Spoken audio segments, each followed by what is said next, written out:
ለሰማንያ ቅጠል ቆርቆሮ ስንት ጠርብና ስንት ቋሚ እንዲሁም ስንት ማገር እንደሚያስፈልግ ከባለሙያ ጋር ካናጢው ጋር ነው ያለው ዛሬ።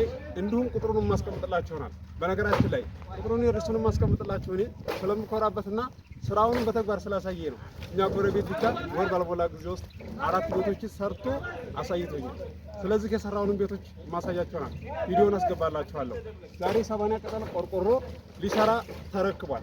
እዚህ ጋር ለ80 ቅጠል ቆርቆሮ ስንት ጠርብና ስንት ቋሚ እንደተገዛ ከባለሙያው ካናጢው አብረን የምንሰማ ይሆናል። መጀመሪያ ስሙን ያስተዋውቃችሁ። መጀመሪያ ስሙን አስተዋውቃችሁ። አህመድ ሀሰን ሙንጂ አሊ ሲማራባ። ስለዚህ አሁን የጠየቀኝ ለ80 ቆርቆሮ ምን ያህል ይፈጃል? ቢያንስ ለ80 ቆርቆሮ 150 ብር።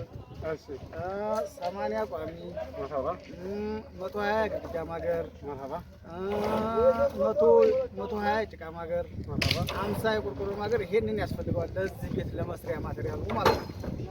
በጥራት የምንሰራ መሆኑን እናሳስባለን። በነገራችን ላይ ማለት ነው በጎረቤት እኔ የምኖርበት ማለት ነው ቤቶች ሰርቶ አይቼ ማለት ነው እንዴት እንደሚያምሩ ላሳያችሁ።